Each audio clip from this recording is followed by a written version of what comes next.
I like boobies. You like boobies. Vicky likes boobies. You're tacky and I hate you.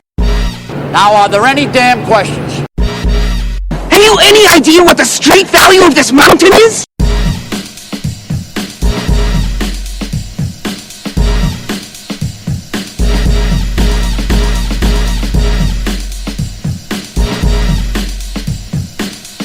This is a nice fish, you know? Big fucking eyes, but a nice fucking fish. Now make yourself one, dickweed. Sorry doesn't put the Triscuit crackers in my stomach, now does it, Carl? But did you die?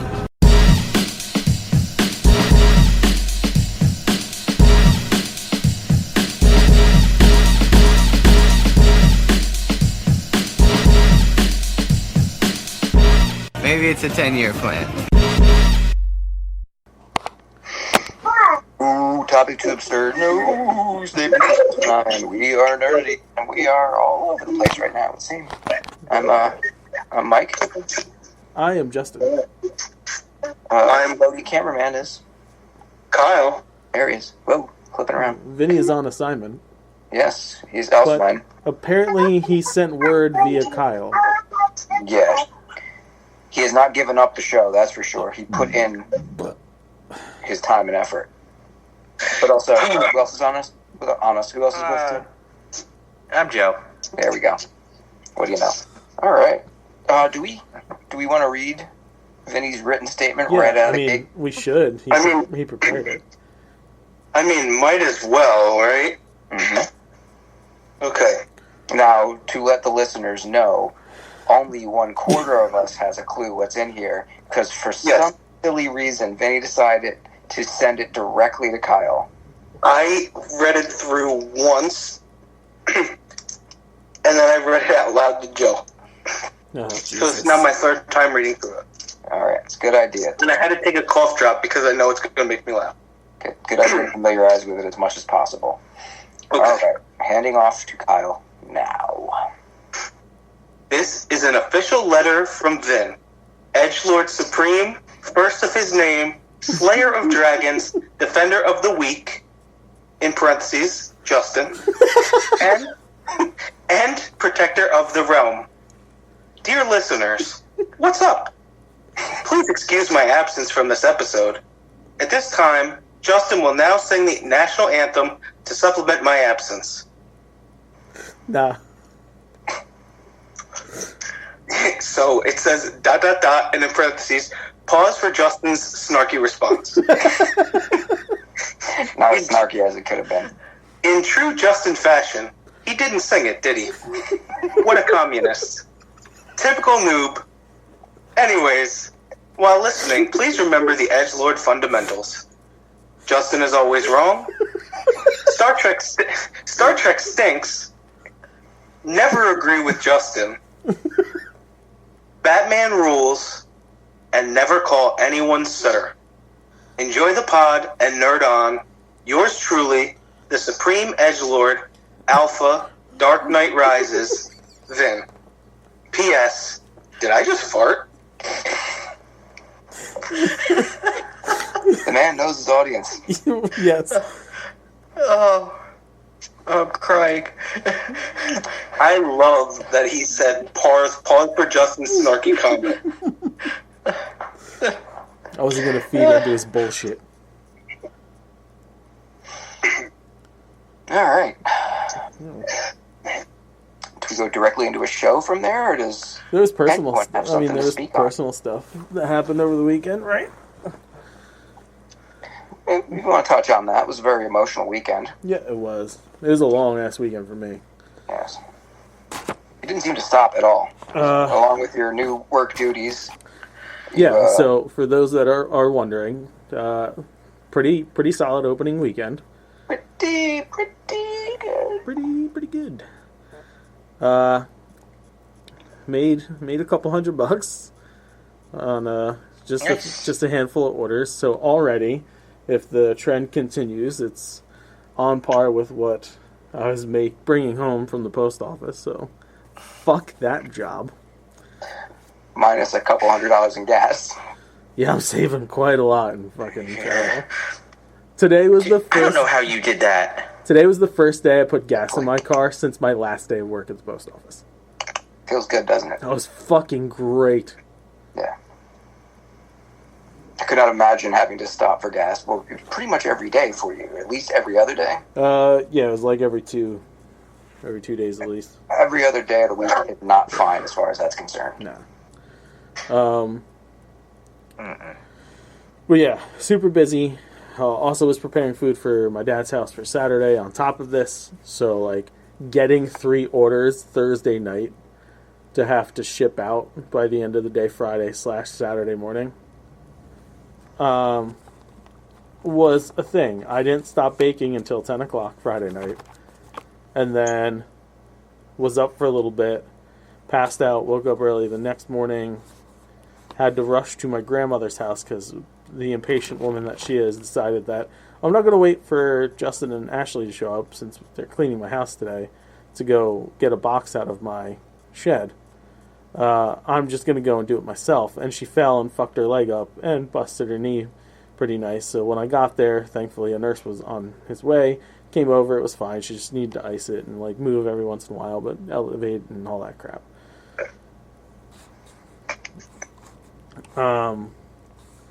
Went to my dad's. It was... I find myself to be in a weird position. I think I know where you're going with this. With, like, the... You know, it was the 1-year anniversary of my mom's passing. Also, Zach's second birthday, the same day.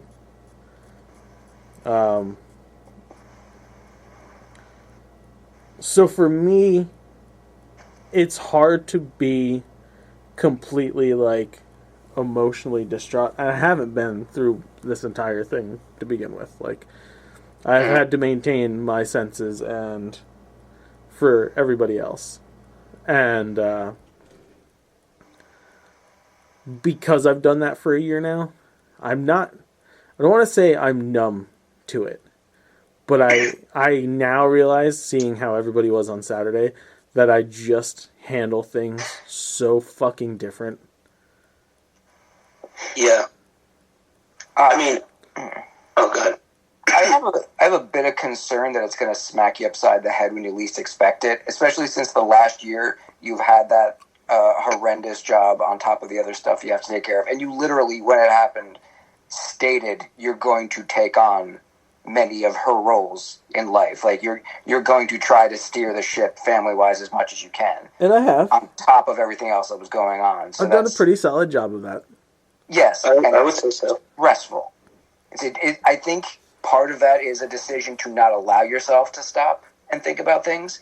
Now, given where you are, where you don't have that old job, and the ones you have now could calm down at any moment. They could be like fits and bursts, and then a lot of time in between. I wonder if that downtime is when it's going to hit you.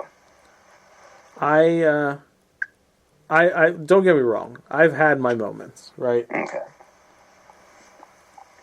But, like, it's never been to the, like, extent that a lot of people who were present on Saturday were like. And, like, there was a person in particular that I kind of was upset with how upset they were. Because they've been so distant from everybody else. Yeah. Yep. Kind of figured. And, like, I don't know if annoyed is the best word. Disappointed? But, like, I'm at a lack of words that could go in place of that. Yeah. It's not an over-exaggeration to say that. I mean, angry might be wrong, but annoyed. Yeah, I'm not angry about it. But I guess annoyed. Annoyed probably is the most fitting. Yeah. Like, yeah. I don't know. I feel like in my eulogy, like I had talked about how her and I have talked about you know, wants for us passing. And, like, the one thing she had wanted was, like, all right, everybody get their cry out. Don't disrespect me by, like, being a blubbering fucking mess all the time about it. Just, like, remember me for, like, all the good. Let it put a smile on your face. And, like, I feel when everybody is still carrying on, it's kind of like no one listened to, like, what I said she wanted. Now, that's not everybody. There's a very small handful of people that are still, like,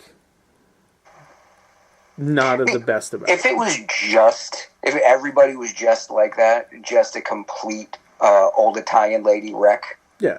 then yeah, that would be frustrating. But I think it's at the point now where it's going back and forth between observing that and still being sad at times, which, you know, people handle stuff. I'll admit, absolutely. over the last year or two, I've been not a complete emotional wreck, but I've cried at least every other day for at least a minute or so. Like, I've had a lot of emotional swells, but I don't let it get control of me. Yeah. So, I was going to say, like, potentially one downside to Justin not having that job anymore. And I'm saying this from my perspective because this was kind of like my key going through, you know, like grandparents and great-grandparents and all this stuff. It's like I always had that work commute that was an hour and a half each way where, like, I could legitimately cry for an hour each way and no one would know that I did it. It would not impact a single other person in my life or in my day, and it would just be a time where, like, I could just do that and get it out. And so, like, not having that much of a drive made it tougher, but, like, I still have, like, 20 minutes where I could still do that each way to and from work. And I think, like, because I have kids now, that's, like, I don't want to be like that around them because I feel like then they're gonna start to feel that and it's gonna start affecting them day to day too. So, like, I try my best to, like, save the outward emotional stuff for, like, when I'm alone in the car. That's a very emotionally stunting thing to do. Like, I mean, your kids should see it. well, I mean, I do. Well, let me put it this way. Like, the amount of times I actually cry, my kids see, like, a fraction of the amount of times that I actually cry. Like, Emery has definitely seen me cry. Okay. Yeah. But she doesn't, like, I cry probably several times a week. She probably sees me cry, like, once every 2 weeks. You know? Yeah, don't hide that from them. Yeah. Like, they need to know that it's okay to do. Yeah. Yeah. Right? Like, Well, James and I... She cries in the car, all four of us. James and I shared a moment Saturday off to the side from everybody else because he kind of got, like, real kind of quiet and shitty. And, you know, I took him to the side. I was like, you okay? He's like, no. And he, you know, he broke down. And I gave him a good hug. I was like, dude, I know. But I think, yeah, like, I haven't had, other than, like, when it initially happened, like, I don't think I've, you know, gone through the motions of what happened that morning, but it's like, literally 2 minutes before my fucking alarm clock went off for work, Dad called, which isn't completely unusual for that early in the morning because he's normally up that early for work. And I do get the random phone call from him from time to time. Usually something Disney related or something stupid, and we had a trip coming up. So when I first saw it, the spider senses didn't go. And then when I heard him on the phone, he was upset, but not like, I think he was still in shock. So he was a bit more clear voiced than any phone call after the first one. And it was, I just called 911. Mom's not breathing. What? Okay. He said 911's on their way? Yes. Okay, I'm going to start getting ready. Call me, let me know what's going on. At that point, I wake Ashley up. Which is not the best way to wake anybody up. She starts like panicking. We were trying to get ready. We had to get Zach up and dressed. And then I'd say about midway through getting ready to try to rush out the door was when I got the phone call from him that said she was gone. And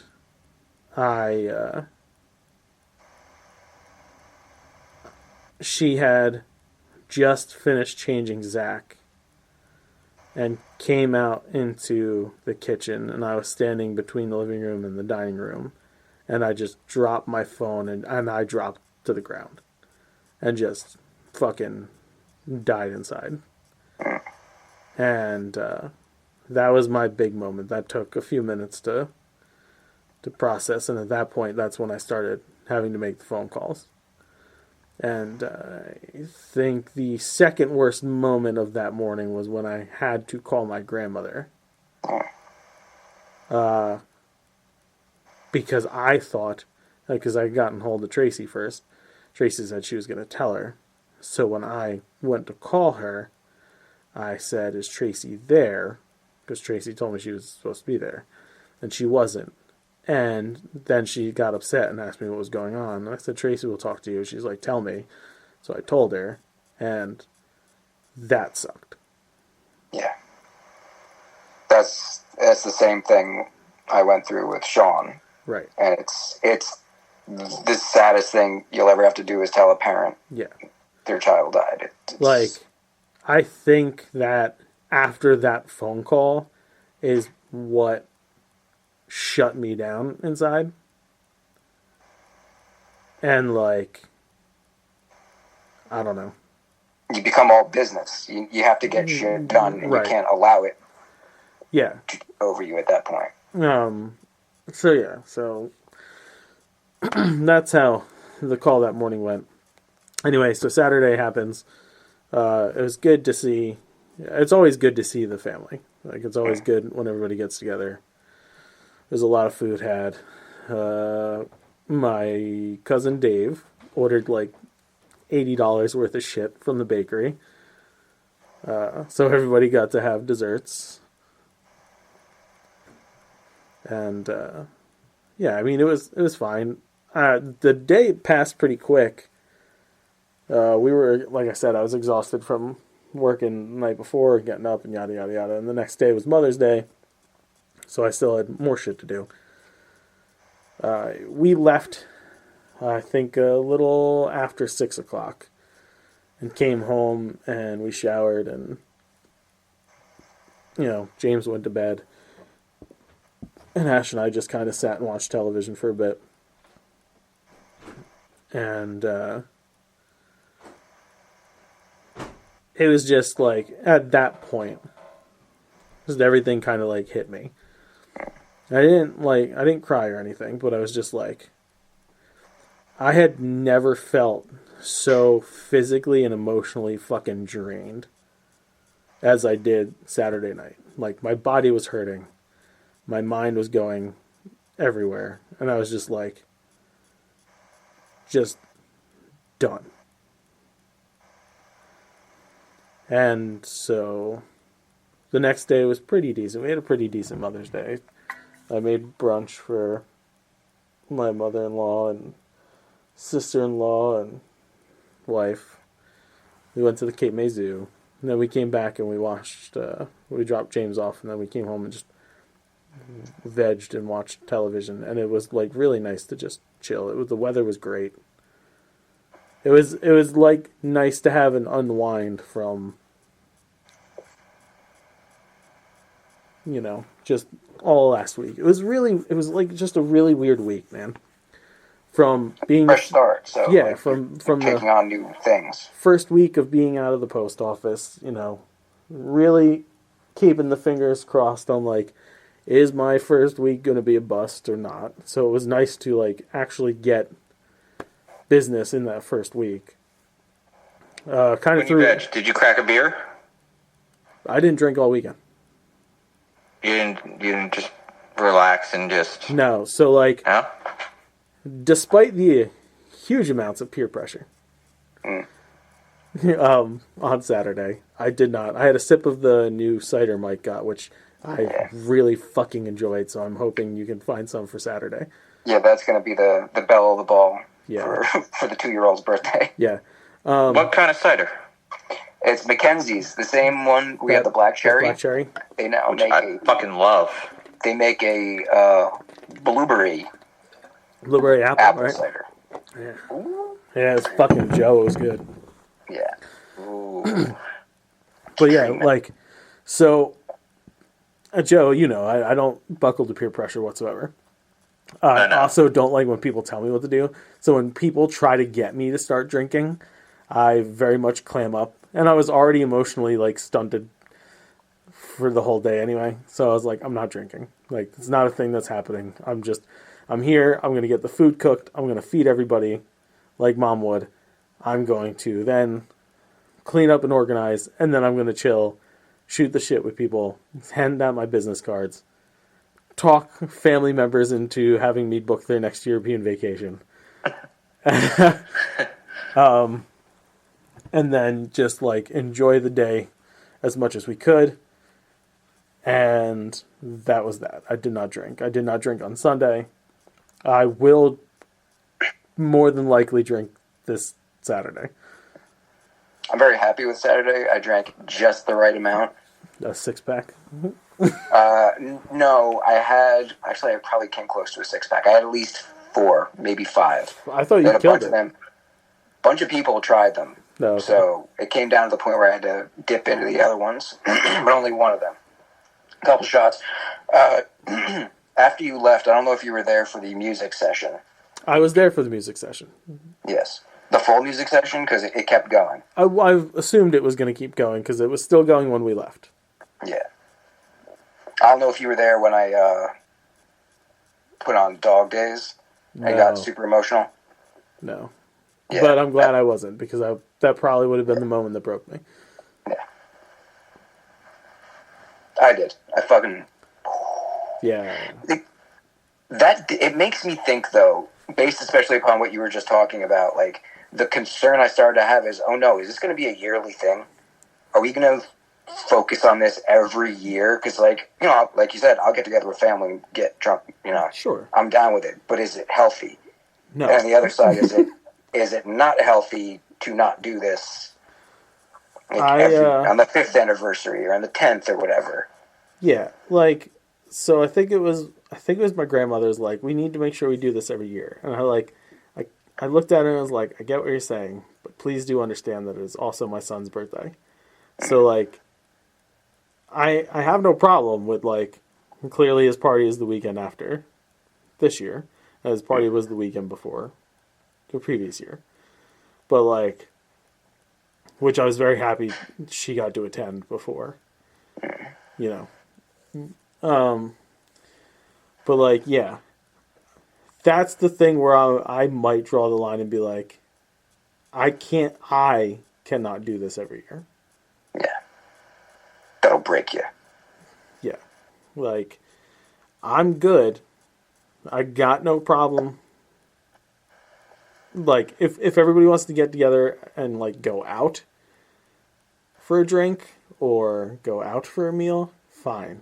But, like, to have to try, because originally when we were looking at the weather, it was supposed to be real shitty. And I had talked to Kyle's mother, and she had offered her house, there's more space, for the amount of people that are going to fucking show. Yeah.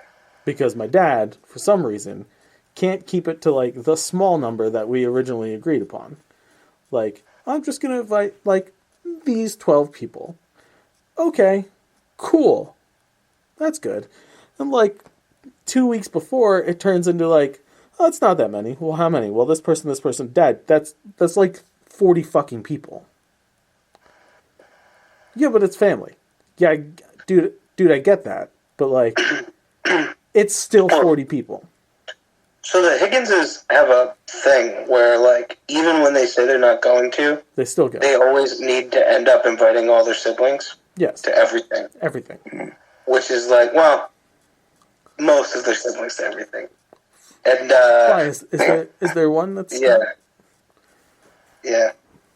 There's one that's never get invited, and there's one that gets invited, but we know he'll never come. That takes two off the board easily. I'm actually surprised he didn't. He actually was going to, because they are thick as thieves.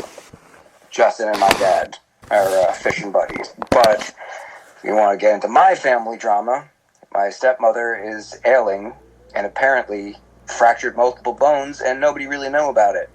She's got a back fracture in her vertebrae, and they brought her in for that and found out, she's got 3 broken ribs, and she can't walk upstairs and needs to be in rehab until she can physically do it. And she's not exactly the healthiest person to begin with, so the concerns are starting to fly. Right. Yeah. But yeah, like... That's why he didn't come. It ends up being, like, a fuck ton of people. Yeah. And then, like, my dad, his intentions are good, but, like, he wasn't cooking. He wasn't organizing this. Yeah. Like, bro, I got no problem, but, like, I got a party next weekend. I'm also on the planning end of your daughter's bridal shower, food-wise, and logistics of table/tent setup. Like, I started 2 new businesses. Plate's pretty full. Yeah. Plate is pretty full.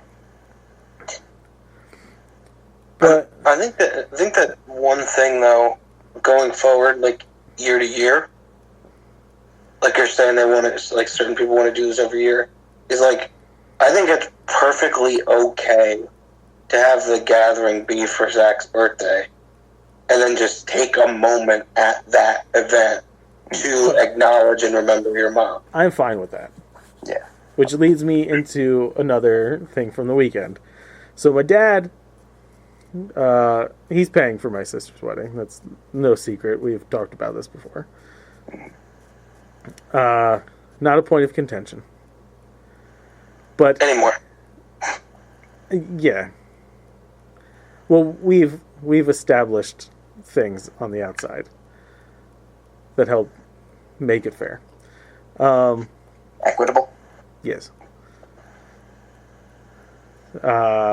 So he goes to me a few weeks ago. I pick him up on my way to work one morning because he had gotten dropped the car off for an oil change, and we're driving back, and I'm like, oh yeah, yes, it's like my last weekend at work, and you know.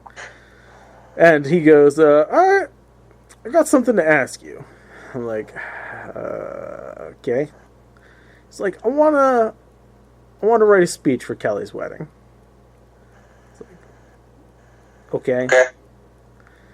And he goes, well, I want to say something, like, I want to write a speech about Mom. How about you write it and then let me read it, and I'll let you know if this is appropriate or not. He's like, well, what do you mean if it's appropriate? I'm like, well, I'm going to try to say this without offending you and hurting anybody's feelings, but, like, the day's not about that. Yeah. Like, it's their day. We've So I was already like- had a contention with the whole empty seat concept. Yeah. Wasn't there a cutout, too? Someone wanted to put a cutout up or something? My grandmother wanted to do a cutout for the bridal shower, and We did that at our wedding. We had a picture frame in a seat for Beth's dad. that's absolutely acceptable. She wanted a full, like, cardboard cutout. I put my foot down and said absolutely not. I said she's going to have a special seat at a little table that's going to have all the stuff for her at the bridal shower, and then at the wedding she's going to have a spot reserved during the reception, during the ceremony, and then there's going to be a little placard when you walk in for the reception for Keith's grandfather and for Mom. Acceptable, because again, it sucks that they're missing. Yes. But the day's not about that. Yes. So I get to read the speech on Friday when we're at his house. Okay. So I'm reading it, And, like, it's a fairly nice speech. Some grammatical errors, which I corrected. He's like, well, don't blame me, blame fucking Word, because they're the ones who fix things. And I was like, they didn't fix anything. You have misspellings in here, too. So I fixed those.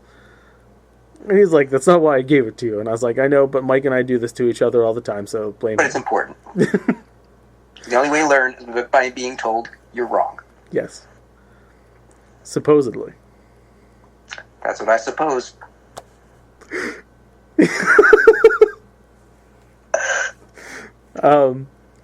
But like in it, he thanks everybody. He thanks like Kelly's college friends, her work people, Ashley, like everybody, right? Except for one person. Did he forget you? He fucking forgot me. Oh my god. So I was like, oh, that's real nice and everything. I was like, but you could mention her brother at least once. He's like, well, for what? And I turn to him and I go, motherfucker, I raised your daughter when you and your wife were working. I was like, I got her off the bus, made sure she got her homework done, and cooked meals for you people. I go, let's also not forget that me and my wife are the ones who are fucking planning this wedding. I'm like, have you had to deal with Nanny and her crazy rantings about everything? No, you haven't. You know who has to? My wife. You know what that means? By proxy, me. Because then I have to deal with Ashley after she's fired up, after she talks to my grandmother. I was like, who's planning all the food for this? I was like, who's getting everything together? I was like, a little recognition would be nice. I don't need a whole motherfucking paragraph, but if he could at least say, her brother. Don't have to throw my name in there. In between her friends from college. So just have the name in the liner notes somewhere. It doesn't have to be like right underneath the producer. He said neighbors, Kelly's friends, co-workers, Ashley. I was like, this motherfucker. Now, I was expecting when you said that his answer to not be why. I mean, you'd expect a, oh, you're right. No. Wow. Wowie wow. Wow. Fucker. Oh, man. I laughed about it. That's all you can do. Yeah. But damn, dude. I was like, this motherfucker. So we'll see. We'll see if he actually adds me to the speech or not. Now, how long is it? It's only 4 paragraphs. I said, thank God this is not Kyle's best man speech length. I had concerns. Yeah, oh, so did I. But the paragraph he has about Mom and Keith's grandfather was real nice. It's just a paragraph. Okay. But was perturbed when he talked about all these people that helped raise Kelly. Motherfucker. I think you're missing something here. Bitch. He did make a promise. So potentially Mike and I will be having a review of a very elite cruise-like destination in the near future. Yeah, if we can help keep costs down, then we might be able to go far, far away for 2 days. Yeah. Oh, I did hear that, actually. Yeah. He didn't say that, well, he just used the blanket term, we are. Group? We are. He didn't say who with the we. So, yeah, so apparently, I text Mike this, like, last night or the night before. And he's like, oh, yeah, I know, he was talking about it on Saturday. I was like, well, I just want you to know that we had discussed it prior to him being drunk. Mm. So it's not just a whim. So it's not just a drunk speech that he was talking about. But between my current hookups and some discounts that he receives, it's very possible to be have an out-of-this-world vacation. So when did you first talk to him about it? He brought it up to me because... So... not to blow up my own spot, but like I get emails from Disney 24 hours prior to like the GP this cruise announces. Oh, for stuff. So I was like, oh, hey, guess what? Like, this thing, there's mad discounts for, card holders. Mm-hmm. He's like, oh, really? I was like, yeah. He's like, I'll tell you what. If I still have this, amount of cash left after everything's said and done, I'm paying for us to go. I'm like, well, who's us? That's exactly what he told me. Yes. I go, well, who's us? And he's like, well, our group. I was like, you're going to have to define that, man, because that group keeps getting fucking bigger and bigger with every trip. He goes, no. Me, you, Mike, the kids, Ashley, Kelly, and Keith. I said, okay. Fair enough. I was like, because I was not going to let you pay for anybody else. Well, there's a few people he wasn't going to think about paying for. Well, I made sure that a certain bottom-feeding sister-in-law that I have... Oh, a mooch? Yeah, a mooch. Was not... She wouldn't be able to fit in the one room we would be able to get anyway. Well, you knew he wasn't going to let that happen. No, I have also... a coworker. Also, I don't think she would want to do it anyway. I have a coworker who went on that cruise. No, and yeah, he talks about it all the time. Says how amazing it was. Yeah. So there's a very, very real chance that by the midpoint third quarter, by the end of the third quarter of 2024, we will be reporting about a really fun vacation we're having. It'll be part of a really fun vacation, because the other part is the fact that we won't have park pass reservations to fucking deal with. We will have dining plan and all the fun extra shit that's going on. Life will be back to super extra awesome normal. Yeah. We will be getting the trip that we had originally planned for 2020. H2O Glow Nights, baby. So much to look forward to. Yeah. Alright, let's do a show then. So yeah. Those are yeah. Casting news. Here's one bit of casting that isn't happening. Yeah. Bradley Scoopers will not be playing Lex Luthor. No. Yeah. Confirmed. Doesn't mean he's not going to be somewhere in the DC universe, because I think they get along quite well, but he will not be Lex, and it's unfortunate. I think he would play it great. Well, he definitely wouldn't be the worst one. That's for sure. No. Already seen that. I liked that Hal rumor. Yeah. For him? Yeah. Yeah. Is it the one we started, or was there other ones out there? I would like to think that we started it. Yeah, we started it. We're definitely early adopters. Yeah. Beetlejuice 2 is happening. They're starting to film. They got the script in under the strike. There's a date. Yeah. Was it September next year? Yeah. I feel kind of dumb. Push it back to October. Theme this shit together. But what do I know? Willem Dafoe is going to be in it. Really? Yes, I like he it. is. Mm-hmm. He's going to be a supernatural law enforcement member. Win. It was a firefight! He better be riding a sandworm. Oh man, that's been done. I think he'll shoot sandworms. He fucks a sandworm. His dick's a sandworm. Yeah. Ew. That's what I hear. Yeah. Him and Liam Neeson. He's like the American Liam Neeson. So we got a dead guy theory and a serial haunter theory. And a giant cock theory. Willem Dafoe in weird, vibrant, glowing face makeup. Yes. That's what I'm looking forward to. So like the end of the movie I'm quoting. It's weird that he's never been in a Tim Burton movie. The two seem made for It each is other, weird. don't they? I know. He better chew that scenery, spit it out, and then chew it back up again. Uh-huh. Ever a time for him. Jaleel White, whose name doesn't get thrown around a whole hell of a lot these days, is going to be in a Star Wars show. Really? He's going to be playing an alien in Skeleton Crew. Nice. Yeah.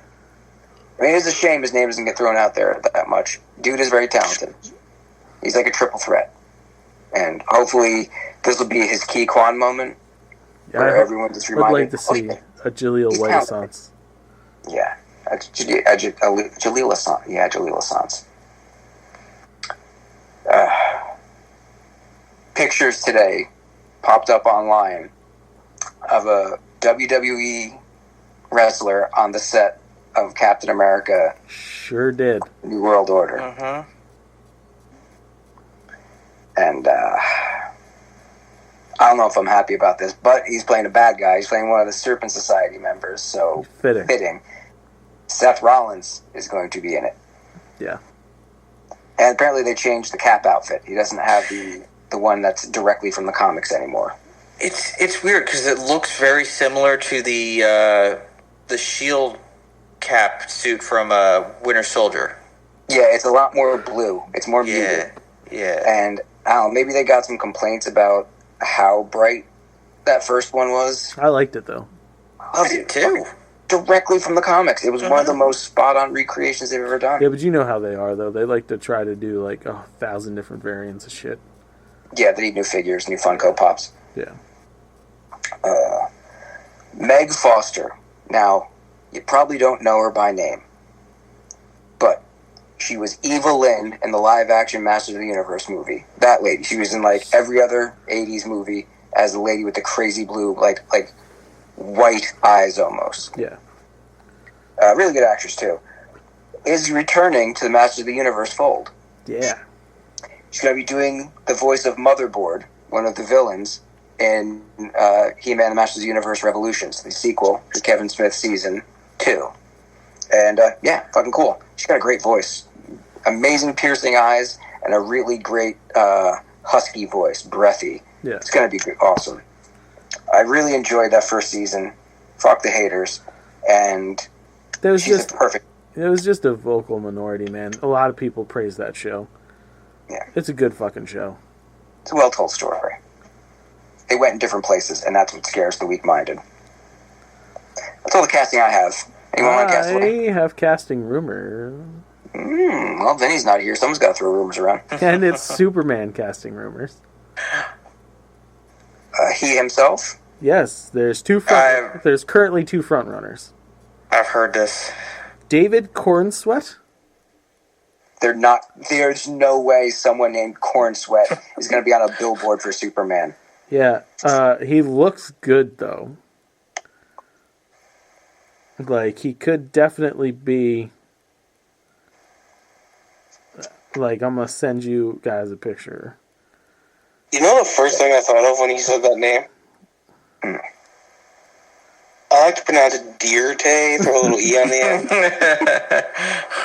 I'm looking at him. He's got the look. He's got the look. He's willing to change that. Yeah, he's definitely... The other name is Nicholas Hoult. Okay. How old is he? He's got to be early 30s. Yeah. Wait, I have a computer. Yes, you do. Asking silly questions, Joe. He's only 33. Really? Yeah. He's that young? He's that young. Okay, then. Remember, he was like 10 years old and About a Boy. He's been doing this for a while. He's got that Joseph Gordon-Levitt career going on. I could see it, just... It's not a bad choice. It's not. In any way. Not. He's a lot taller than I thought he was. Yeah. How tall is he? 6'3". 6'2". Yeah, 6'2.5". That's a pretty... He's great. Yeah. In everything I've ever seen him in. I think I'm not displeased with either choice. Both look good. The first guy really... He's a bit of an unknown because I have no idea what the fuck he's been in. But that Photoshop of him with the suit, that looks great. Like, that looks like something out of the comics. Cornsweet is 29 years old. How do you spell his name? Cornswet. Corenswet. What about if it's really like corn sway? It's probably Corenswet. Now, he is from Philly, PA. Oh, fuck. So he's a local boy. Oh, it's definitely corn sweat. Is there someone from Philly nice enough to play Superman? That's the question now, isn't it?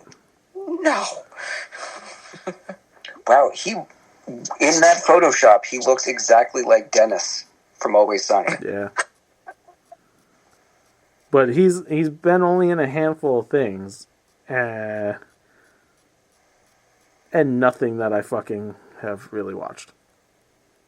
He was in House of Cards for an episode. Okay, so this is the thing that could absolutely make his career. Right. Yeah. Yes. Obviously. Oh. He was in Hollywood, too. Did not see that. He was Jack Costello. Okay. Hollywood was great. You should check it out. I've said it a million times. Joe, did you ever watch that on Netflix? I haven't. I've heard it was really good, though. You would fucking love it. That's the one that's the early 30s. Yeah. Yes. Yeah, it's about the shady shit going on behind the scenes in the studios. Yeah. It's fucking great. I kind of would like to see Holt as Lex. Nah. I think he'd be perfect. If you're going with a younger Superman, yeah. Slightly older Lex, just a little bit older. Shades of Smallville. None of that Eisenberg horse shit. I'd like to see an older Lex. Not much older. I'd be happy with it. But like 40s. Bradley Scoopers would be a great one, but Yeah. Vin Diesel is Lex Luthor. It's about family. I'm gonna kill your family. Please never bring that up again. Sorry. My bad. Yes. Tonight's episode is brought to you by Fast 10. Coming to theaters. Fast 14, because you know they're not stopping at 12. Well, he said the Fast 10 is going to be a trilogy now. Fast 10. Three-parter. Yeah. Wait. No. They're not going to do Fast 10 and then Fast 10 2 and then Fast 10 3. They're not going to do that. Please tell me that's not the numbering they're going to go for. They're going to end it at... I would be annoyed enough if it was Fast 11 and Fast 12, but if they're going to try and do this Final Fantasy numerical horse shit, I might protest. I might drop a fucking sign and stand outside at the end. In the name of good taste, don't go see this nonsensical series. I gotta watch it. Yeah, I'm going to watch it when it's on the Max, not in the movies. It probably won't be coming to the Max. It'll go to the Cock. Yep. Go to that Peacock. Oh. You gonna go down on the Cock? Oh, yeah. I already got the Cock, so why not? You love it, don't you? Love the Peacocks. Yes. A lot of big, meaty men slapping meat on the cock. Tons of jumping on cocks over there. Jumping off of ropes. Mm-hmm. Drinking out of cups. Turnbuckle to turnbuckle, brother. Mm-hmm. Is that all casting?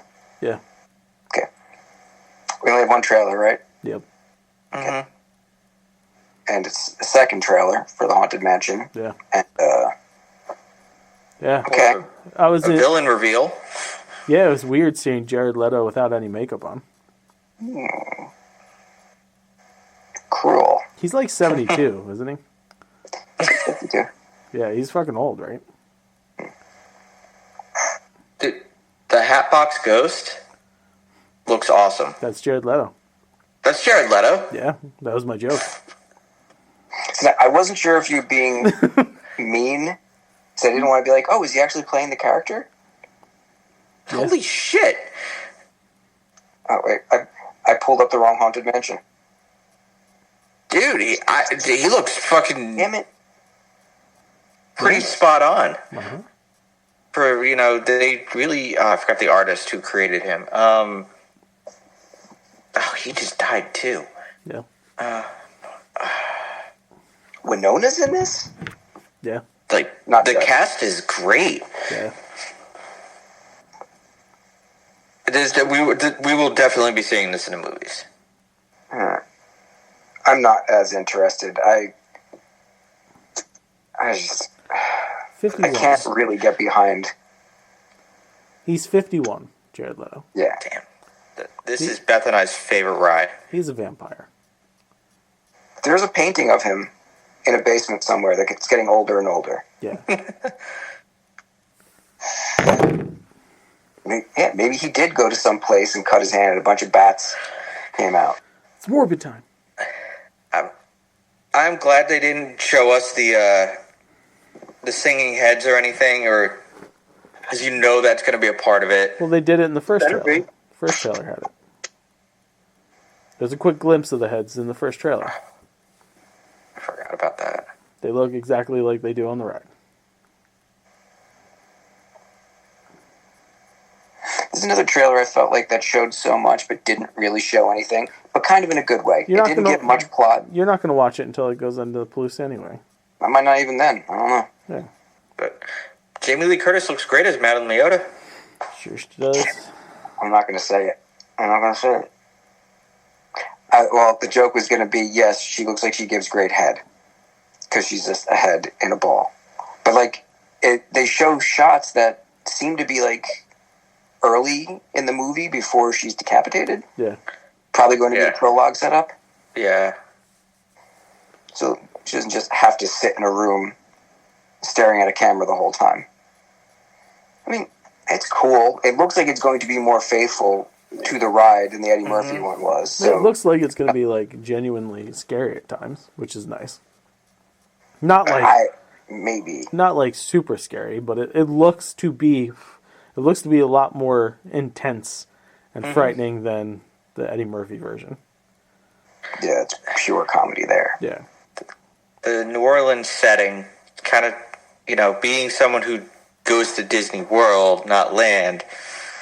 Well, which one was first, Joseph? Yeah, land. Yeah, thank you. Yes.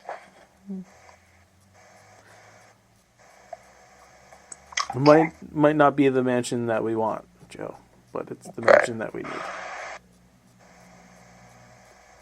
Yeah, but the Haunted Plantation just doesn't sound as good. It's probably more accurate, though. It is. On to news, then. No reviews? Rumor has it that Dave Filoni's Star Wars movie has it. No reviews? You got some I got reviews. Joe? Nothing? I do have 2 reviews. One we talked about before. I finally saw Clerks 3. Kevin Smith, you bastard, cried my eyes out. Bravo, though. Bravo on a great end to that trilogy. I did also watch the more fun edition of Spider-Man No Way Home, and it was still depressing. It was not more fun. More fun for them because it's torturing your soul. Yeah, the big difference is there was a little, like, you had a little bit more with the 3 Peters. There was little scenes here and there, like an extra one of him in school with the people who were, being weird. Yeah, the ones who liked him, the other ones didn't. And then at the end, instead of the Doctor Strange trailer, it's Betty Brant's kind of end of school video, and you'd see all the friends together, and you'd see like a hand of Peter or like his shoulder that he's in the picture, but he's not in the picture, so they forget about him. What's it on? Was it on like? I did the Stars 7-day trial. Okay. Because then I figured I'd round out the full depressing, trilogy and watch Afterlife after that. So I'd go with the other depressing ending. So I wouldn't call that ending depressing. No, it's a happy ending, but it's just, you get the childhood sadness of that that he passed, and this the heartfelt part, the tears of joy at the end. Okay.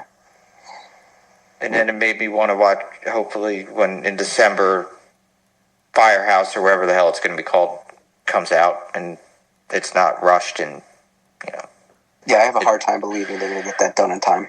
I can't believe the shooting schedule for that is so short. That makes no sense. Give them a little bit of time. Put it out in October of next year. You don't exactly have a ton of competition that time. Ernie Hudson has stated they're all in it. All the original cast are returning. Yeah, but to get it shot, edited, and all the effects done in a year, it's fucking crazy. And they want to go more practical. That's sort of. You gotta get all the special effects artists there. You gotta get the makeup artists there. Well, hopefully they just started working on that directly after they got done with the last one. They had all their ducks in a row, and there was a quick turnaround, because if they rush it, I'll be so upset with them. Like, I know that, the originals are getting older, and we still want them, and we want to see Ray's store turn a profit. I want them to go full mentor this time. I don't even want to see them in suits. I do too. I want to see more about Peter and Dana's marriage, just a little bit. Where's Oscar? That was what I was about to say. I think they need to involve him. After all he went through in his movie, I'd like to see a grown-up version of him. Yeah. Okay. I believe that's all the reviews, right? Where'd Justin go? We lost Justin. Yeah, I don't even have Nerd and Douche. I just have a what the serious fuck. Okay. So let's drop some news then. There's a rumored title for Dave Filoni's Star Wars movie, and it's not exactly shocking. They've already said it in one of the trailers for Ahsoka. Reportedly, it's going to be Heir to the Empire. Okay. Makes perfect sense. It's what they're setting up, that there's going to be infighting amongst the Imperial heads that are left. And when all is said and done, I'm guessing, well, maybe not even yet, because there's such a gap. I was going to say maybe Snoke comes in to try and reestablish it, but I think they could just end it with the Empire looking like it's completely done. There's a book series. There's the Thrawn book series, The Heir to the Empire.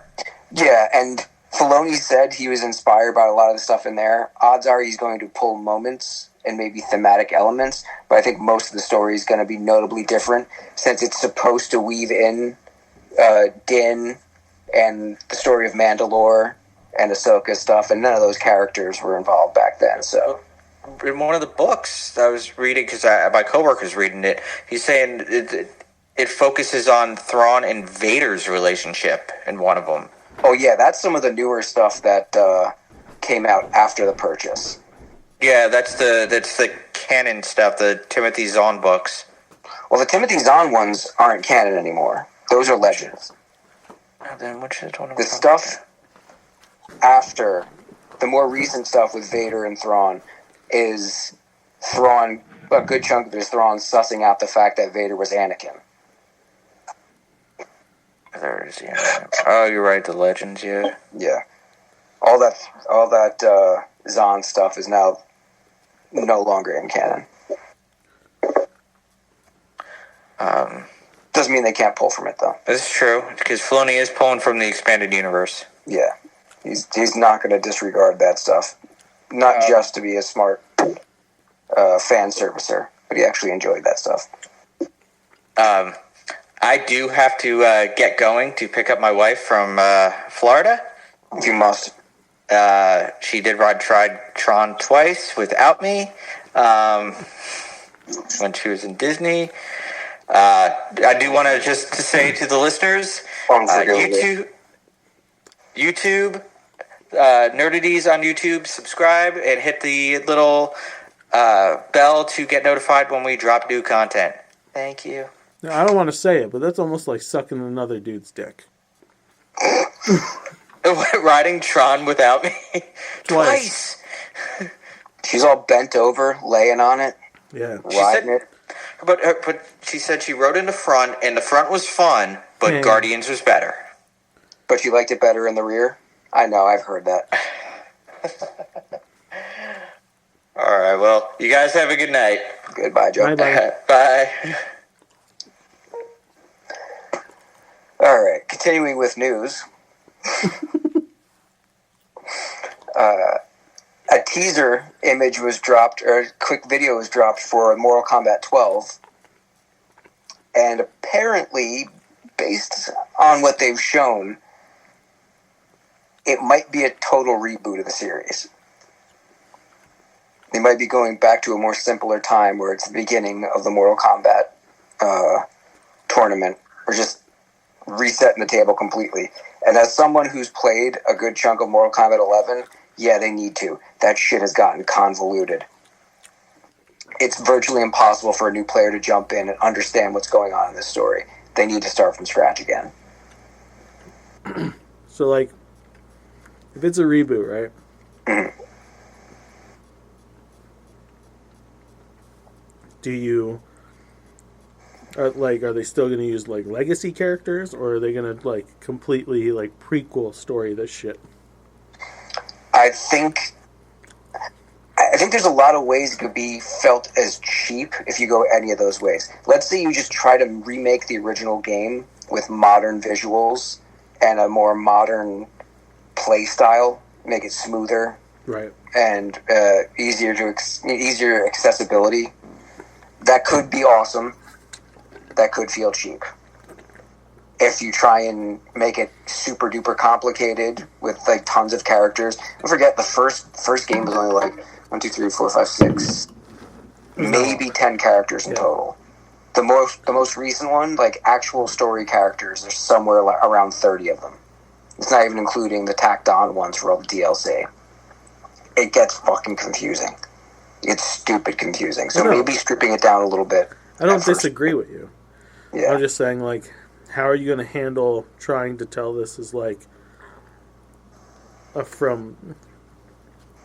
you can't make it a sequel at this point since you had 30 playable main characters in the last one. This is the point I'm trying to get at. So, like, you're going to have to tell a new story. Now, what they did in 11 involves a lot of time travel, so that they could do the classic resetting the universe through that, and this next one is a fresh take on what's come before, using the core handful of characters initially. It's pretty weird. This series is starting to look long in the tooth. Very much so. Yeah, at least story-wise. I don't know if I'd mind if they just figured out new ways to present the game mechanically and then kept throwing in new characters, because it's fucking awesome to use the Terminator against RoboCop in a game, to have Rambo fight Spawn. These are pretty cool things. I don't necessarily need story to back that up. Just give me an insane fighter like that. Give me bloody Smash Brothers. Yeah.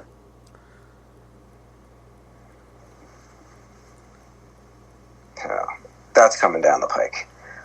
If you were to pick though, like say you were to pick 10 starters to start over the franchise, because like I would say if you're going back and it's time travel related, and you're starting back with like how you estimated there was 10, right?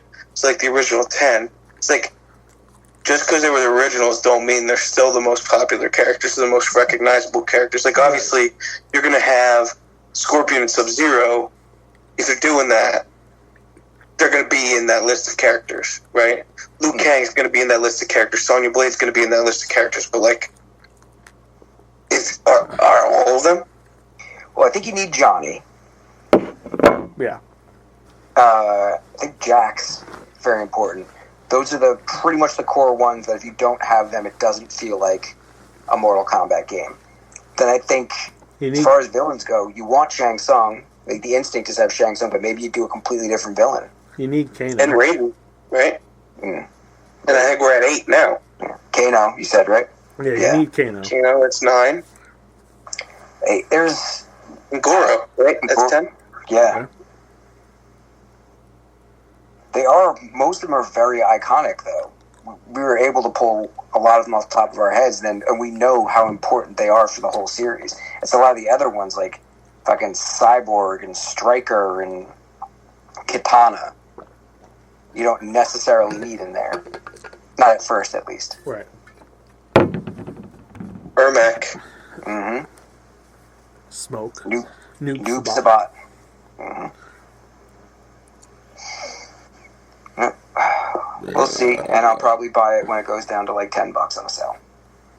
A year or two after it comes out. We know when Loki Season 2 is starting. First episode drops October 6th, and we'll be getting it weekly after that. And then, oddly, as soon as that ends, Echo drops. And not just the first episode, they're dropping the whole season all in one, which is not a very Disney Plus thing to do. No. But I think that's probably because the episode count would bleed over into the new year, and I think they're trying to, like, end these series before 2024, because it does not sound like we're going to get a lot of any type of series on Disney Plus next year. Well, they're definitely being selective, but there's some that there will be problems if they don't deliver on. Like, if we don't get Born Again... No, we're getting that because they were filming. Yeah. So, I'm going to do a quick search on what is still coming to you, Disney. Well, Plus Agatha Coven of Chaos. We better get a new season of Moon Knight. I think that landed very well. Probably won't. They teased a lot for the future. I'd be annoyed if they don't go with that again. Yeah, but then Iger came in and was like, we're cleaning out streaming like everybody else is doing. They're condensing, for sure. And they're minimizing waste. But who's to say if that falls under the headline of waste? They didn't exactly share their numbers, did they? Nope. Probably not getting another She-Hulk season. Unfortunate. I had fun. Punisher. Vin's gonna be heartbroken. Yeah. I can hear him crying from here. Well, they'll see how the reaction to Punisher is when he's on Born Again. Yeah. You know what? I think as long as he gets another season of Ms. Marvel, he'll be fine. Yeah, I think that'll tide him over. Yeah. Yeah. Given all the events that happened, I doubt we're getting another Hawkeye season. Yeah. Who knows if he'll even show up as Clint again. I don't even know. I know he's doing well, but I don't know if he's doing run around and shoot a bow and arrow well. So maybe her character will move forward with all the other kids that are coming out of stuff, and we'll get some kind of Young Avengers thing going forward. But yeah, that one's probably not happening. All right, so yeah, future looks shaky. My last thing that I want to bring up is actually a grievance. It could have been my douche of the week, but there was something much more annoying to me. There's going to be a character death 2 weeks from now in Amazing Spider-Man 26. They kind of teased the fact that it's happening. They teased that there was going to be a death. They had one of those, here's a bunch of screens, one of them's going to die, we don't know who it is. And then today, pretty much just completely fucking announced who it is. Yeah, I saw that today. Yeah, I'm really annoyed by them. I was like, wait, why? Yeah.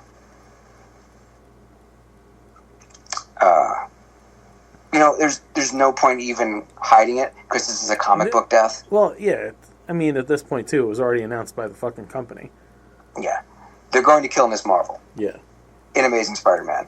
And that might sound odd, but apparently, if you haven't been reading, she also works for Osborn Industries. Yeah. Peter's been working for Norman Osborn, which may sound strange if you only watch the movies, but Norman's gone through a lot of stuff where he's a better person these days. He's trying to be a lot better, and Peter's willing to work with him. Yeah. Well, he got fucked up. Yeah, Peter got mad fucked up and needed his help. No, well, Norman got real fucked up, too. Well, that whole Sin Eater thing, that Yeah, that completely reset his mainframe. Medulla oblongata. Mm-hmm. He had all those teeth and no toothbrush. Kamala was an intern there, and she's been involved in a handful of stories going on in Amazing Spider-Man lately. And that's the place they're going to decide to kill her off until, what, November? I'm guessing. Probably. When the Marvels comes out? Yeah. It'll be a triumphant return. But, it's, that would have been something that, even though I've been reading comics forever, and I know none of these things are permanent, that might have had some impact on me if I read it in the book and then picked up next week's and it actually maintained. It wasn't just a dream. But, you just drop it 2 weeks in advance to try and drum up some kind of interest that you're not going to get because you're just fucking annoying people. This isn't the death of Superman. This isn't going to, shake the pillars of society. Yeah. Save it. Let it be a moment in the book.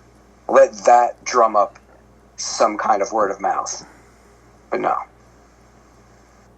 Yet another corporate desperation move, and it saddens me. Okay, my turn? Yes, sir. Disney Plus and Hulu will be merging content soon. A la the HBO Max Discovery merger situation.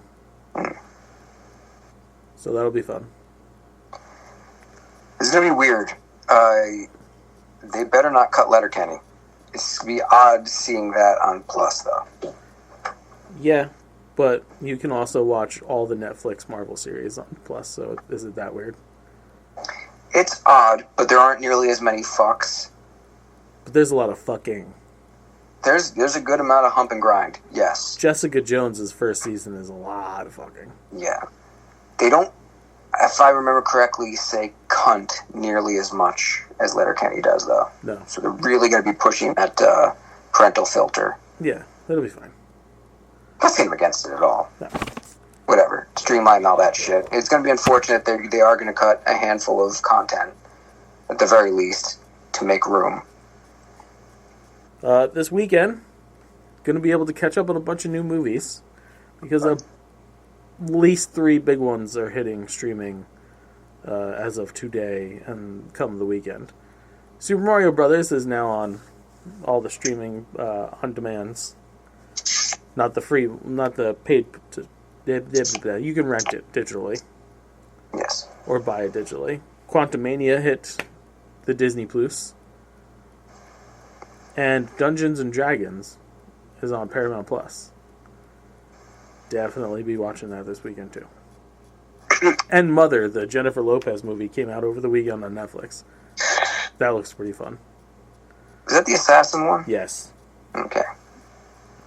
I'm hoping that we get Super Mario as a free version pretty soon. It'll be on Peacock June 23rd, I believe. So not too long to wait on that. Yeah. The creators of the Legend of Zelda video game saw how well the Super Mario Brothers movie did, and they were like, hey, we want a movie too. And Justin said yes. Yes to this. Now, are they talking computer animated or live action? I'm assuming they're going to reach out to the dudes that did Mario, if that's the route they're doing. Was that Illumination? Yeah. Okay. A live action would be fine. The problem is your protagonist does not speak. It's a problem in any version of that story. I mean, it's a lot easier to do an animation, I suppose, because you could make him a more visually animated person. You can make him quirkier to express those things. You pull a Bumblebee, too. Like, early on, he gets, knocked the fuck out. He just can't talk. Mm. I'm down. I've always wanted a Legend of Zelda series or movie. Didn't they have him talk in the animated series? That one, yes. But he was like, hey, princess, over here. Well, excuse me. Yeah. Look it up. It happened. I don't remember him being that abrasive anyway. Yeah. So if he gets a movie, Flint gets a movie. Yeah. Next in line, Kirby or Samus? Ooh, Samus. A Metroid movie would be fucking tits. Yeah. I think Metroid should be live action. It should be. Good space horror, like Alien. Yeah. A very bright and shiny Dead Space. Yeah. Charlize Theron is Samus. Yes. Okay, moving on from that. I have a bunch of food-related news and this story, which I had to make sure was real because I thought maybe it was a late April Fool's Day joke, but it's not. Dolly Parton is set to record an album with heavy metal band Slipknot.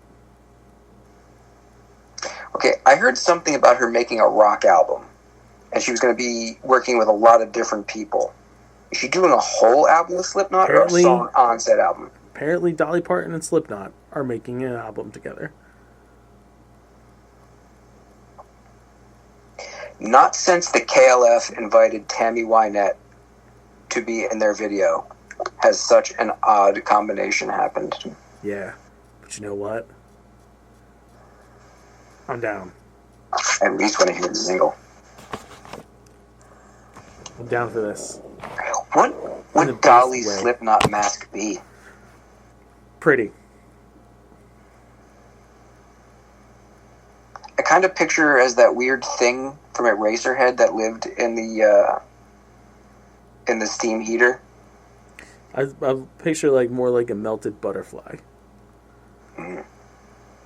The mighty monarch. Yeah. Went to the store today,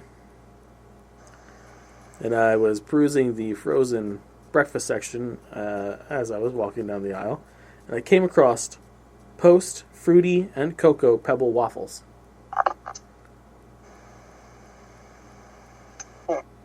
Did they seem rife with them? Like there's a shit ton in there, or is it flavored like them without them being in there? I'm going to send you the picture. Okay, yeah, I do need to see this. While we're talking about bad food that we definitely shouldn't be eating, I still can't find that icy cereal. Have you checked the Walmarts? I checked the Walmarts, I checked the ShopRites. Check the Target. I will have to do that. Okay, so yeah, at the very least, with the fruity, it's mixed in there, kind of funfetti style.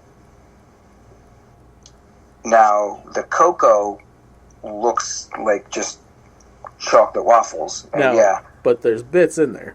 I seen the bits when I was in person. But it is a chocolate waffle batter. I want to try that one more than the fruity. Yeah. I feel like the fruity, it'll get lost in there. There's just not enough of that flavor. That's weird. Of course, I want to try them both. I'm not going to lie about this here, but one draws me to it more than the other. Yeah.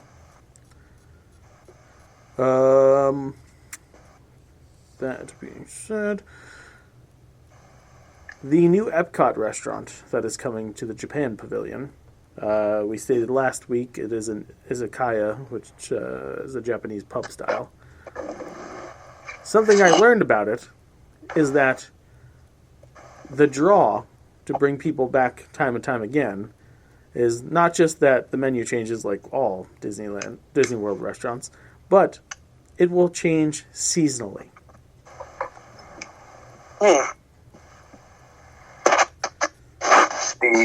The whole motif, the decoration will... I don't think the decoration, but the food is going to change seasonally. Okay. The restaurants do that anyway? There's usually a cooler month menu, warmer month menu, but this is going spring, summer, winter, fall. Okay. This is a smart move to keep drawing people in. Yeah, I liked it a lot. But given that it's Disney, I wouldn't be surprised if they they make it visually different for each season They could. to make you also feel like you're in a new season in Japan. Right. Okay. Velveeta chocolate truffles are a real thing. The Matrix is either completely broken or a rogue program is having some fun at our expense. That's the only logical explanation we came up with for what is currently happening in the world of candy. On the heels of Miller High Life's curious collection of gourmet beer and food-flavored chocolate truffles comes another bizarre sweet and savory combo. Comparte has partnered with Velveeta to give the world truffles, a candy that is exactly what it sounds like. Los Angeles Gourmet Chocolate Company has created what it calls the first ever chocolate cheese truffle. Comparte and Velveeta have formed an unlikely, possibly unholy union that has resulted in truffles. Here's how the confectionery shop describes their latest handmade product. The Velveeta-infused white chocolate shell-shaped truffle is made for those who go all in for the things they love. Comparte chocolate cheese truffles consist of Comparte sweet white chocolate paired with the creamy, delicious bite of Velveeta for a unique sensation unlike any other. High-quality truffle chocolate and technical cheese put together. Yeah. They're only $24.95 a box. How many come in there? It's a good question. I don't know. If they're really that exclusive, I'm guessing It looks somewhere. to be 6 or 8. Oof. Boy, I thought I wasn't interested before. Yep. And the last thing I have here Oh, thank God. is what vabbing is. What? Vabbing. Vabbing. V-A-B-B-I-N-G. Vabbing. Vabbing. Vabbing. That's what I'd say. Vabbits. There's a new pseudoscience craze sweeping the internet, and it involves inserting your fingers into your vagina and then wiping them on your skin. All in the name of seduction. Known as vabbing, the trend has been touted as a cheaper and more alluring alternative to perfume. But can smelling like a vagina really make you more attractive? Vabbing has blown up recently thanks to a now deleted TikTok video posted by influencer Mandy Lee. Describing the technique, Lee recommends the use of 2 fingers and a relatively clean vagina. Says that the best approach is to simply get up there before transferring the intimate secretions to exposed body parts like the wrists, neck, or behind the ears. I swear. Ears? You have hair there! It's disgusting! I swear if you vab, you will attract people like a date, a one-night stand, or you'll just get free drinks all night. She says, before revealing that she it'll be a one-night stand, because when he finds out what the fuck you did, he's out of there. Before revealing that she first heard about vabbing on the Secret Keepers Club podcast. Despite the removal of Lee's video, the craze has taken off on TikTok, with numerous other users taking to the platform to promote the sticky practice. Elsewhere, sex educator and author Shan Boudram has written about the benefits of wearing vaginal fluids, which she says can serve as a love potion, especially if they are applied around the time of ovulation. According to Boudram, vaginal secretions may contain chemical messengers known as copulins. These volatile fatty acids are known to stimulate sexual arousal in some male primates. So the assumption here is that by smearing oneself in yoni juice, women may have a better chance of attracting a mate. More generally, the rationale behind vabbing centers around the idea of pheromones, which are chemical signals that some animals secrete in order to affect the behavior of other individuals of the same species. I don't find that shit attractive at all. In some cases, pheromones are used to get members of the opposite sex in the mood for love, with arguably the most potent being a compound called bombicol. Bombicol vagina. Secreted by female silk moths, this sexy signal sends males wild with lust for some insect intercourse. I'm not going to argue the science behind pheromones and chemical attractants. Sure. Yes, it's obvious. That's what the friggin' perfume industry is built on. Yeah. But they also smell like stuff. They smell. Usually, perfumes smell like things that are just pleasant for everybody. Not saying going down a really weird. Yeah, you're gonna have to watch your steps here. I'm not saying that I don't enjoy the times that I have gone face first into pleasuring a woman. Sure. I'm not saying that. Right. But if I were in a public place and I smelled that on a woman, I'm not sure if the subconscious indicators, the switches that are supposed to be flicking on, would overpower the notion of, do I smell pussy? Who hasn't washed? Listen, I don't care what other people do. All I'm going to say about this topic is if somebody in a marketing campaign doesn't come out with an actual pussy juice perfume and call it Whispering Eye, I'm out. Yeah, it's a fail at that point. Yeah, it's just staring at you. But there you go, kids. There's your science for today.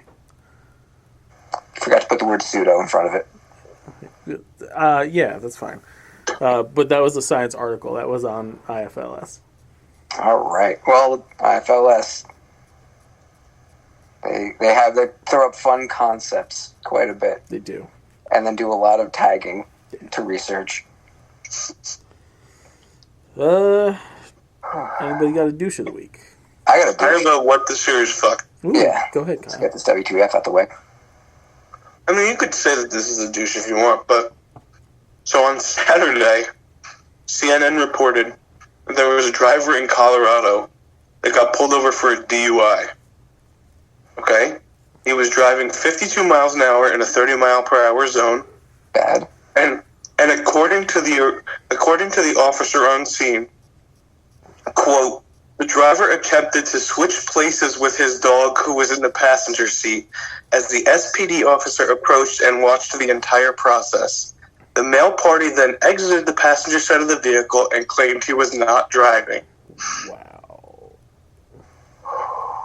That's gutsy. Okay. That's swinging for the fence. So when the officer asked if he had been drinking, he tried to run away, but it was apprehended approximately 20 yards from the vehicle. This article from CNN notes that the dog was handed over to a friend of the driver while he was in jail. The dog does not face any charges and was let go with just a warning. The cops told that last quote was included in a CNN article. Well, this is the same group that does town halls. So. All right. What a world. Yeah. All right. I've got a douche. I've got douches. I'm amazed that the video took so long to pop up, or at least come into my view. But the throng of people that were haranguing Mark Hamill after the May 4th induction of Carrie Fisher into the Hollywood Walk of Fame was disgusting. Like, they rushed his car. This is basically the same kind of energy that got Princess Diana killed. Jesus. Like, they were just shoving stuff into the driver's side window for him to sign. Fucking hate people, man. Like, if he's walking, it's bad enough if you're going to give that much pressure to him. But, like, he's in the car. He's hit home. No tag backs. Let the dude go home. Wave at him, say you love him, wish him well on his journey. Don't try and get him. And a lot of them weren't even fans. A lot of them were trying to resell. So, fuck all those douches. Right in the ear. I also have a nerd. I have nerds. Okay. Dolph Lundgren has been quietly fighting cancer for 8 years. Whoa. Wow. Yeah. I have breaking news. Okay. The entire Indiana Jones saga, plus the Young Indy Chronicles, are coming to Disney Plus on May 31st. You know, I didn't know that the young stuff was coming. I did see that the 4 films were coming. Yeah. I'm actually more interested in the young Indiana Jones. I've never gotten around to watching that. Me too. I've only caught a couple episodes, I should say. I would like to go through that series again. Or for the first time. So yeah, let's see. First discovered and removed a cancerous tumor on his kidney in 2015. In 2020, he was back in Sweden and had some kind of acid reflux. Didn't know what it was, so he had an MRI and found there were a few more tumors around the area. He realized it was a lot worse than he thought, Lundgren said. The doctor kind of started talking about all these different tumors, like in the lung, stomach, and spine, outside the kidneys. He started saying things like, you should probably take a break and spend more time with your family, and so forth. I asked him, how long do you think I have left? He said, 2 or 3 years. But I could tell in his voice that he probably thought it was less. He got a second opinion from a doctor in London who discovered that his kidney cancer was mutating more like lung cancer. The doctor overhauled the actor's treatment to approach as if it was lung cancer. If he had to go through the other treatment, it would be about 3 to 4 months, adding that the new treatment started shrinking the tumors by 20 to 30% within the 3-month period. 2022 was watching the medications do their thing. Finally, things had shrunk to 90%. Now he's in the process of removing the remaining scar tissue in these tumors. With a hopeful prognosis, they take these things out, no more cancer activity, and the medications that he's taking is going to suppress everything else. He was doing all this stuff while filming Aquaman 2, The Lost Kingdom, and totally forgot they're making an Expendables 4. Which is coming out in September. Well, so yeah. Total respect. Yeah. Oh yeah. Yeah. Okay. Nerded up, Jay. All right. Crunchyroll is partnering with Duolingo to give out both free and premium Crunchyroll users the ability to learn to speak Japanese. So they don't have to complain about the whole dubbed versus subbed shit anymore? Yeah, I think it's just cool that, there's an anime site that's got free membership out there that will also help teach you a language. Pretty nerdy. Very culturally diverse. Yeah. That is pretty cool. The other nerd I have... God damn it. Too many Facebook profiles here. Keep switching to the wrong one. Another IFLS story from the other day. An 8-year-old girl has co-authored a paper in the peer-reviewed journal Annals of the Entomological Society of America, making her possibly the youngest scientific author in history. Sophia Spencer's story, and her collaboration with the University of...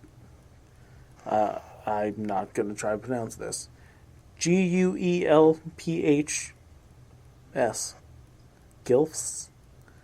Guelphs? Sure. We'll go with that. Those letters shouldn't be together in that order. No, they shouldn't be. But that university is Morgan Jackson. It's a tale of the positive role social media can play and the inspiration a lot of us could use right now. Spencer is fascinated by insects, but when aged 7, she started at a new school. Her classmates teased her about her love of bugs. Spencer's mother, Nicole, was worried her daughter would lose her passion and reached out to the Entomological Society of Canada, hoping contact with a professional would maintain Spencer's enthusiasm. The society emailed an anonymized version of the message to its 350 members and sounded the rallying call on Twitter. Scientist after scientist replied using photos of their beloved insects, videos, paintings they did as children, open letters, and pretty much anything else they could think of to make sure Spencer's fire did not go out. Jackson, a graduate student in charge of the society's social media accounts, tweeted, "I swear the next time someone tells me social media is wasted time for academics, I'm going to point them to #BugsAreForGirls and drop the damn mic." Jackson's specialty is stilt-legged flies, but he decided to apply the same skill he uses studying insect behavior to look at the effects of the social media campaign. Jackson documented the success of #BugsAreForGirls using typical numerical methods, noting 1,094 tweets using the hashtag in 4 months, tracking the growth, comparing the account's engagement before and after the hashtag's launch, and the number of scientists contributing. In addition, he decided to get Spencer's own voice on the experience, In the course of a long statement she wrote, "It felt good to have so many people support me, and it was cool to see other girls and grown-ups studying bugs. Made me feel like I could do it too, and I definitely want to study bugs when I grow up. Probably grasshoppers. My mom says I'm back to being my funny old self with my confidence after seeing all the girls who like bugs. Now I have a microscope somebody sent to me, and when I bring it to school, the kids in my school, whenever they find a bug, they come and tell me and say, 'Sophia, Sophia, we found a bug.' The contribution was large enough to make her a junior author. The record for youngest scientific authors was previously held by a class, some also just 8, who published in biology letters." So, good for her and good for social media doing something positive for a change. Bravo. Very nerdy. Nice. You go, girl. So, gentlemen, I would normally hang around after I do my bit to listen to all your bits, but I feel like I'm going to shit myself, so I'm going to say my part and then peace out. All right. As always, if you like what you hear, you can like us on Facebook.com/nerdities, follow us on Twitter @nerdities, email us at nerdities@gmail.com, and check out nerdities.com. While you're there, go to prowrestlingtees.com/nerdities, NERDATIS, buy a shirt. If you don't want to buy a shirt, buy some yummy goodies from sinfulcreationsbyjustin.com, baked fresh and sent right to you to fill the voids that you all have from realizing that your life sucks. Except when you're listening to here. So then why not take the enjoyment of listening to us and put it into a food form, and then stuff it inside yourselves and eat away all the sadness. Anyways, then you could also go take a trip. Run from your problems. That's what we like to do. Contact me at corememoriestravel@gmail.com and I'll hook you up. It could take you wherever you want to go within your budgetary restrictions. It's a good caveat. Yeah. Although I got some hookups that could probably get you some like real cheap last minute vacations. You have to be flexible. That's what I'm saying to you if you want the really good deals. And for a family friendly version of me, Can't Stop the Rope Drop podcast. Available soon on all your fun, free, fair podcast stuffs. Plenty of t-shirts coming for that too. You like Disney t-shirts? Of course you do. You like Mike's artwork? Of course you do. So buy them. And that's it.